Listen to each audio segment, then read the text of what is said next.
So before we get into character number 3, I think it's important to understand some red flags that I never did. This guy loved playing games. Mario Kart, Smash Brothers, Pokemon, etc. But actually, I lie. He didn't like to play games, he liked to win games. He would play until he mastered the game, or spend whatever money he needed to make sure that he had the best method to win. Not only that, he needed you to acknowledge that he won. He's the kind of guy who spent $80 on magic cards meant to specifically counter the deck that the rogue used. If he ever lost a game, he'd ban or alter the rules to eliminate any aspect of the game he didn't like. This is where the min-maxing started to come in. He didn't see this as a game, but as a video game that he could break. After his second character died, I had to deal with him coming over to my room every 30 minutes asking about what character he was creating. Normally, I wouldn't mind. I love character creation and I think that it's pretty fun. My biggest mistake that I made throughout this entire ordeal was in this moment. He asked if there was any restrictions on characters and I said he can use any race or class as long as he ran it through me first. Now at first I was thinking maybe he'll play a hill dwarf instead of a normal dwarf and get a +2 strength instead of +2 con. Or maybe he'll play a sea elf or a kender from Dragonlance. I was so wrong. I had to reject so many characters in the week between games. Just as an example, he tried to bring in a were-tiger with 31 strength and was noticeably upset that I wouldn't let him play this character. Mind you, the party was level 4 or 5 at this point. After a while, he settled on a fighter who used flaming gauntlets as weapons and had a hat of disguise that was a luchador mask. Now this next part is very important.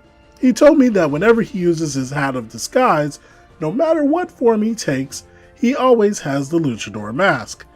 That's right. No matter how he disguised himself, he wanted the mask to be visible to everyone. I gave him fair warning that doing this was stupid because it negates the entire point of disguise self. You could tell right away who he was, but he didn't care. And as you might expect, he rolled his stats and just happened to get lucky enough to roll 2 18s for his character in a row. Now I'm not saying he cheated since I have no proof, but fellow DMs, you know this feeling. Looking back, I don't know if this was a character meant to disrupt the game or just mess around, but we were out of time and this was going to be the last session of the semester and the ending of Murder in Baldur's Gate. So the session starts with the rest of the party engaged in a pitched fight at the docks. Problem player walks into the town and I give him the scene. The streets are empty, the dock is on fire, and it sounds like a massive fight is taking place down there. His response? Hehehe, I start skipping through the city. Okay, that's odd. Anyway, he makes it to the docks, proclaiming, Hehehe, this is what I see in my mind. Because I guess his character is insane? Now everyone here is helping the town guard and the citizens fight off the Thieves Guild in an epic battle with ships and catapults and fire. The rogue is going 1-to-1 with the guild's leader. The bard is in the boat chasing down some guild arsonists, and the monk is manning the catapults and giving orders. What does problem player do? I disguise myself as one of the town guard. Cool. Are you still wearing the luchador mask? Of course. I walk up to some guards. Okay, yeah, you see some guards on the fringe of the fighting with their backs turned to you. I walk up to them, spin one of them around, and tell them that I'm their commander. Okay, well, these panicked guards see this strange man in a weird mask yelling at them that he is their commander, which they know isn't true because Ravenguard is like 30 feet away from them, and they know that you aren't a guard because no one wears a luchador mask, so they will try to dogpile you. I didn't want him to die because this was literally the session after his last one did, so they were just trying to subdue him. He makes some pretty good intimidation and bluff checks, and they get off of him, proclaiming that he is under arrest and brandish their swords at him. Now what I had hoped was that problem player could get on their good side so he could join the party. Okay, you have 3 frightened guards who have swords brandished out at you. They look like they don't know what to do with this sudden new element to the fight, and they don't look like they're going to strike you and might be willing to hear you out or accept your aid. I punch one of the guards in the face. 17 to hit, 25 damage. Guards had like 12 hit points. The rest of the party? Really? Yeah, and then I use my second attack to kill the other one. 19 to hit, 20 damage.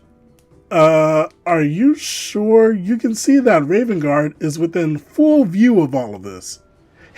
Oh, well, yes. Well, there goes any notion of him joining the party now. Doesn't help when you kill the allies of the party in view of their boss. Only now does Problem Player realize that maybe he messed up and once again tries to flee. Raven Guard picks up a crossbow and crits for enough damage to take him to -1 HP. He then tells the town guard to take him to the prison and take all his gear while the rest of the party finishes up their side of the pretty epic fight, while I put his character in timeout for a bit.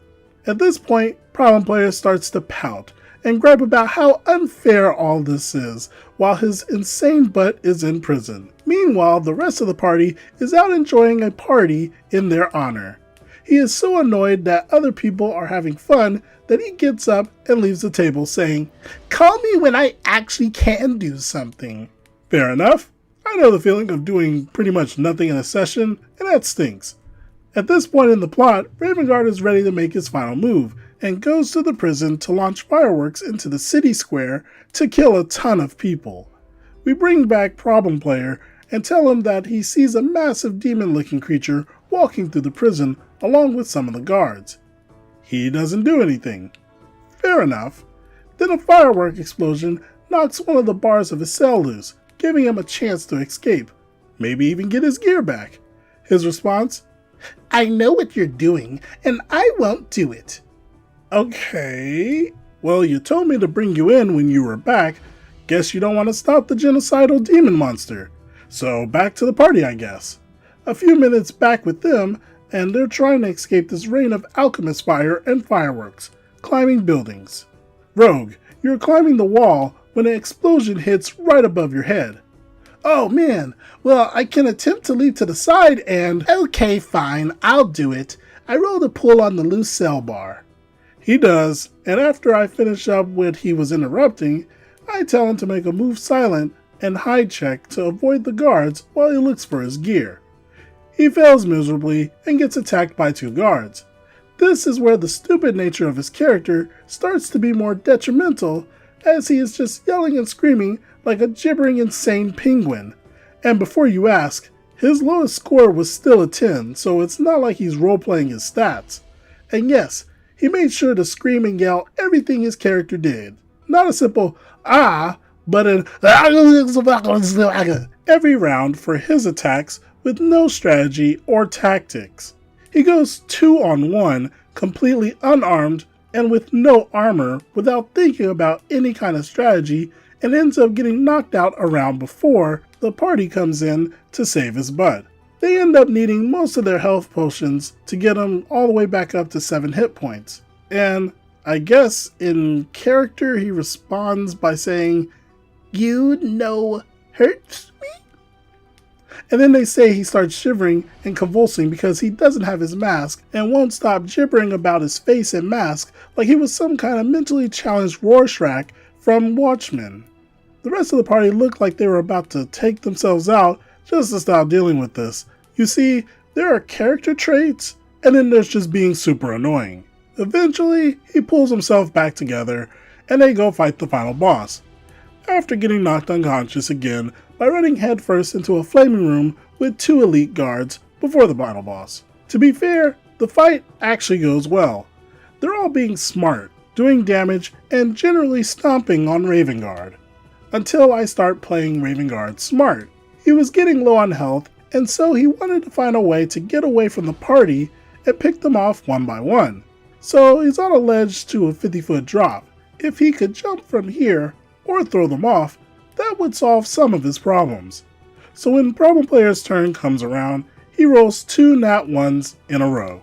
Being that he's a fist fighter, I thought it would make sense that his arm would be injured in some way after doing something like that. So I had Problem Player make a strength check against Ravengard, which he failed. So I said Ravengard grabbed his arm and snapped it, holding on to his now broken arm. Then the monk goes in to save him, and, I kid you not, he rolls a 1. And the same thing happened. His arm was broken and Ravengard had a hold of him. So I had Ravengard jump off the 50-foot ledge, planning to use the two guys to break his fall. And immediately, this is where the party acted really smart. The rogue starts to Assassin's Creed wall slide his way down, and the bard jumps off the ledge and manages to impale Ravengard, forcing him to let go of Problem Player and the monk. The monk uses his slow fall to mitigate the damage. The bard uses his ring of feather fall, and the rogue tried to jump to catch Problem Player. It didn't work, so Problem Player face plants into the ground, dropping him to -7 hit points and dropping. The rest of the party maybe had 5 hit points shared between the 3 of them, and after that stunt, Raven was pretty messed up, but still alive. And now the party had a choice. Either dogpile on that final boss and take him out ASAP, or go and try to stabilize the weird guy they just met who had been acting completely insane for the entire session. Needless to say, it was an epic fight, and Problem Player died. Second character, gone in their first session. Now granted, this time it was more due to bad luck than anything, but I had hoped for the next character that he would bring in would be a little bit more reasonable and work better with the party after this experience. Given that there's another part, that would not be the case. It seems to me like Problem Player was trying to make a Smurgle kind of character, but things just don't turn out well when you start to murder Hobo. It's almost like he's oblivious to the idea of role-playing, which he probably is. What do you all think about his character this time?